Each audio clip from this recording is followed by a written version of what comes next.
r/AskReddit. What's the worst case of rich kid syndrome you've ever seen? A kid that used to work for me came in to work super pissed off one day. I asked him what was wrong. To which he replied, my ducking maid didn't make my bed again. But my dad still won't fire her. A kid that used to work for me came in to work super pissed off one day. I asked him what was wrong. I can't see my forehead. Patrick Star? I knew a guy who would do anything regardless of the fine/fee/upcharge. For example, no open parking? Doesn't matter. He'll park in the handicap spot or in restricted zones. He used to call the fines a poor people tax. I also recall one time he lost his laptop charger. Naturally, his parents overnight shipped him a new laptop. I work in a hotel, and there's tons of rich dudes who will just pay the $300 cleaning fee to smoke in the room. Duck those guys.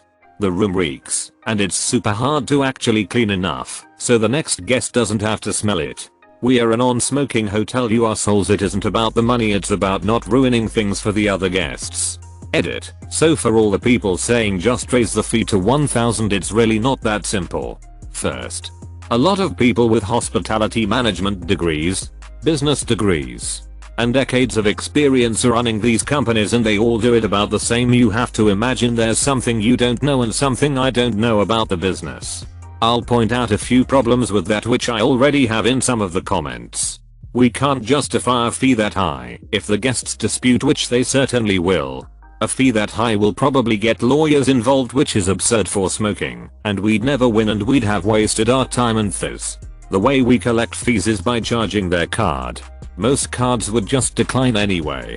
The damage is already done, and there's no way to use it as a deterrent because guests don't pay attention to the rules and they think they can get away with it anyway. It would definitely ruin repeat business and possibly deter their friends' business when they have a bad experience like that. There are so many potential reasons why that really isn't an easy solution. It's a problem, but in the hospitality industry guests create problems all the time, and we have to look at the big picture regarding how to take more of their money and keep them and their friends coming back. Also, for those asking, it's illegal in my state to allow smoking in rooms or have a smoking floor, so that's out. I saw an article a while ago about the effect of charging fees. It was done on a daycare. They started charging a late fee when parents came after the closing time to pick up their kids, because the workers can't go home until all the kids have left. The hope was the fee would be a disincentive to coming late. Turns out, more parents started picking their kids up late after the fee was implemented. The social guilt for making workers stay late was actually a bigger motivator. With the new policy, parents no longer felt the same guilt if they were running late, because they figured they were just paying for the service. Probably the same principle. I had a friend who was a rich kid when I was younger. He was an only child whose parents had high-paying jobs. They weren't super rich, but they were well off. My family weren't rich, but not poor either. Being an only child, my friend got spoiled rotten, but he was pretty wise for his age. Viewing games, consoles and toys as material possessions only. Having no siblings. He just wanted friends his age, not family friends who were much older. One Christmas a relative bought him a SNES, but he already had one, so he gave it to me. I was like, hang on, this costs a lot of money. But he was like, if you practice, we can play more. Or, that's a really sweet kid. Once heard my sister's friend say to her mom, I've never worn the same outfit twice, and I don't ever plan to. How do you live without a favorite hoodie or shoes? Outfit doesn't mean item. Group of rich high school kids in Montana out driving around, drinking. Found two combines, large farm tractor fingers, worth about $250K each, out in a wheat field. Decided to have a demolition derby. Got caught in the judge's chambers with the farmer, who just wanted the damages reimbursed. The high-end family lawyers asked what the hell they were thinking when they did it. The response, well, you can't put a price on a good time. Turns out that was the wrong answer. I need the ending to this. I'd say the judge put a price on it, then in the words of Deadshot, doubled it for being a pinhead.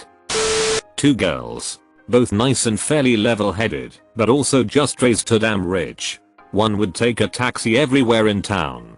It was a very safe, small college town with free campus buses, and she'd taxi across campus. She lived 2 blocks away from me and would take a taxi from her dorm to my house. Google Maps says it's a full 4-minute walk. She swore she just had a terrible sense of direction and couldn't figure out where we lived. But you'd think after the first embarrassingly short taxi ride she'd throw our address into Google Maps and just walk. The other would regularly complain about people not knowing how to manage their money.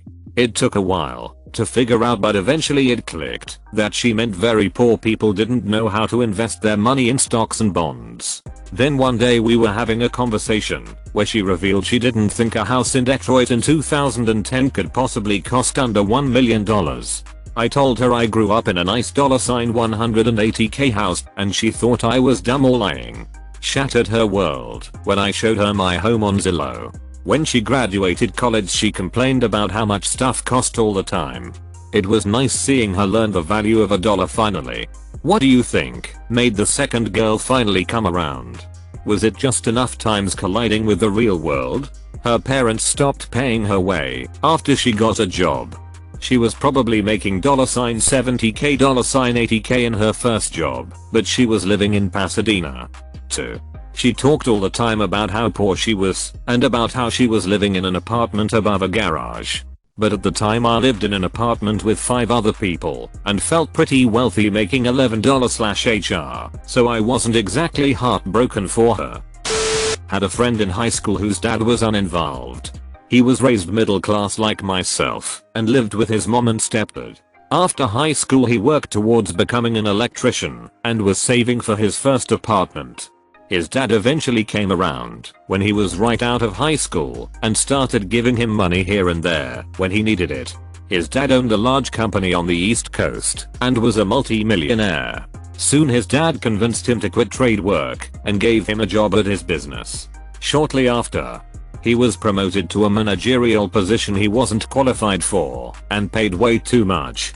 He'd get drunk while on conference calls and nobody questioned him since he was the boss's son.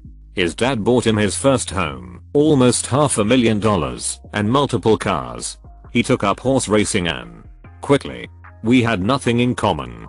Gone were the days of dumb teenage stuff. Going fishing, hiking and video games together. He quickly found a girlfriend whose dad was a multi-millionaire.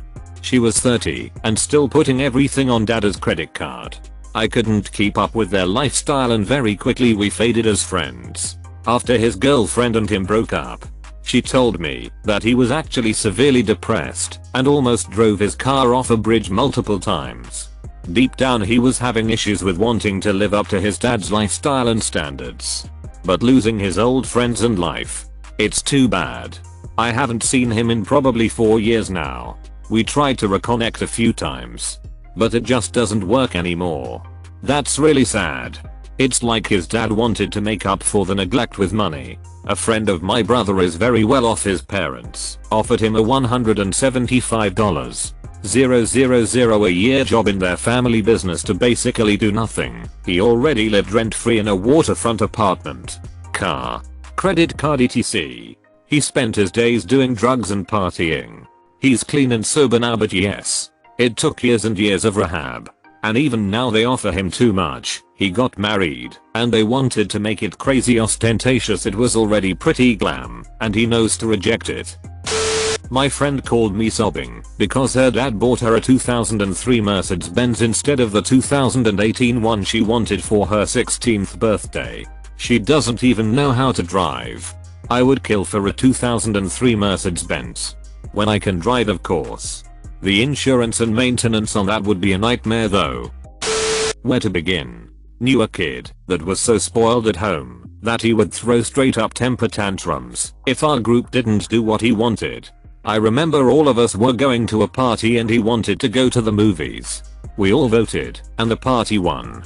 So we are all being cool, hanging out, and playing rock band. Dude got so duck-eyed pissed that he ended up grabbing the drums while someone is playing it and slammed it against the ground and just left walking home. Another time we were all admiring a VW bug that had gotten. He got all upset, left, and came back with his mom's Mercedes. no license to drive, and didn't even tell his mom.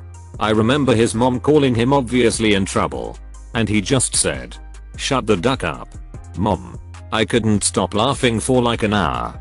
It was like every time someone in the group had something, he had to show them up. On the spot. I've seen this kid go and buy a DS impromptu, just because someone in the group showed up with one. We stopped talking to that kid right when all of this started to happen. What a loser. LMAO pulling up mama's Merc, what a headless. Came back from a music festival in Southeast Asia. Got VIP tickets. I swear this isn't about me. One of the other festival goers is a 20-something-year-old Asian girl who looks like she is straight out of the movie Crazy Rich Asians. This chick had a photographer following her around snapping pics of her posing in front of the stage with various acts, getting in the way of other people trying to dance. She asked security if she could get them to clear a section for her to get an unobstructed view of the stage for better photos. She bought a couple of bottles, 6, for her table and again had the photographer take an incredible number of photos of her posing with her bottles of Martell and Jameson. She was incredibly rude to the wait staff, snapping her fingers and in general talking to them like they were lower class citizens. She asked my mate and I, both Westerners, to hang with her and her mates at her table, and again had the photographer take photos of her posing with us at the table. The other 2 guys from the group, both Asian, approached us when they saw that we're at a table and it looked like we had made some friends. When they approached us, the girl and her friends got quiet, spoke amongst themselves in Indonesian, and basically shooed them away. We left them after they did that and walked over to our friends. One of the guys is Indo, and he told us that she basically told them to get lost and know your place. Lol, I can confirm this definitely happens in Indonesia. I lived there for a number of years, and the racial and financial segregation is nothing like any other country or culture I know. KL is also pretty similar. I traveled there with a Filipino friend of mine. He looks Filipino, but sounds and acts Aussie. He dresses very well. I dress very casual. In all the stores we went into, if it wasn't apparent that we were traveling together, he would have staff members follow him around. In one store I was invited to try on a $40K plus Patek. I let the staff members know I had no intention of making a purchase, but they insisted that I give it a try. He was told that they don't allow people to try on the watches. Interesting place. I have a kid in my MBA cohort that outsources his homework and projects to India. He itched and moaned when one of our professors gave him a C when he only showed up to 2 classes after he donated $10,000 to school. Overall nice guy, but doesn't really have a clue. Outsources his homework and projects to India. He is just practicing for when he goes into the corporate world. Outstanding move. A kid who would dramatically throw down his smartphone on the ground in mock frustration. Broken phones were replaced with few to no questions. Edit, for the record. His name ended with the 3rd. I did that, but with an old flip phone so it didn't break. Got a few laughs when the battery flew out, and more when I put it back in and it still worked. I chucked it halfway across a football field once, and that thing stayed intact. A friend in the dorms did this with his old Nokia. The type people joke about being indestructible. This guy was a baseball player who could throw a ping pong ball hard enough to hurt. He would pitch his phone into a brick wall, pop the battery back in and it still worked. Back in high school we were doing one of those icebreakers where we passed a beach ball around, and whoever caught it had to answer the question their thumb landed on.